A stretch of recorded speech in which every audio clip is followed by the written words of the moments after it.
5당 원내대표들과의 미팅이 논란이 된 거는 개헌 문제인데 우리가 일반적으로 대선 기간에 많이들 얘기했던 게 믿을 수 없다. 대통령 그렇죠. 당선되고 나면 당선되면 뭐 개헌에 마음에 관심이 갖겠다. 없고 예. 개헌에 반대하게 된다. 이렇게 많이 공격을 받았잖아요. 네네. 그동안에. 문재인 대통령 후보 시절에 뭐 개헌에 반대한다, 소극적이다 그런 지적도 많이 네네네. 받았고. 근데 대통령이 거꾸로 치고 나와서 무슨 일이 있어도 내년 6월 지방선거 할 때 개헌합시다. 이렇게 일단 선제 공격을 해버린 4년 거예요. 중임제를 포석을 아니죠. 깔고 하는 건가요? 꼭 그건 아니고. 그러니까 문 대통령이 뭐라고 정리를 했냐면 문재인 대통령은 4년 중임제 개헌.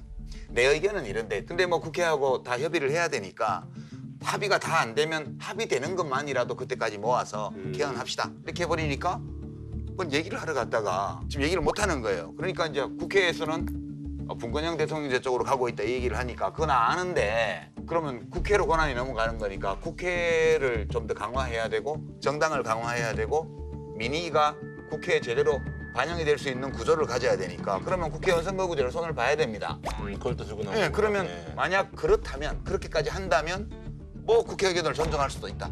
이렇게 해버려가지고 중대선거구하고 이제 중대선거구가 되었던 독일식 선거제도가 아. 되었던 그러니까 국민들의 정당에 대한 지지율이 국회 의석 구조에 제대로 그렇죠, 예. 반영되는 선거제도를 하자는 거예요. 이렇게 되니까 공을 국회 쪽에다 던져버린 거예요, 지금. 국회는 지금 개헌특위를 열면 좀 입장이 곤란하게 됐어요, 지금. 저는 이게 문재인 대통령이 아주 정밀한 수를 던진 거라고 봐요. 그러니까 이제 국회에서 사실상 내치 대통령을 뽑는 국무총리를 뽑는 개헌을 하고 싶으면 국민의 신뢰를 받아라. 국회가 먼저. 개헌안 발의권은 대통령도 있고 국회도 네. 있어요.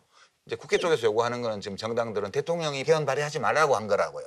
대통령은 뭐 그럴 수 있는데 협의해 보자. 근데 만약 국회 쪽이 국회의원 선거제도의 개편 없이 아하. 그냥 현행 제도 아래에서 그 제일 큰 당과 그다음 당만 일방적으로 득을 보는 이 구조에서 그냥 권력을 대통령 거를 절반을 국회로 뺏어오는 이런 식으로 한다면 대통령이 동의 안 한다는 뜻이에요.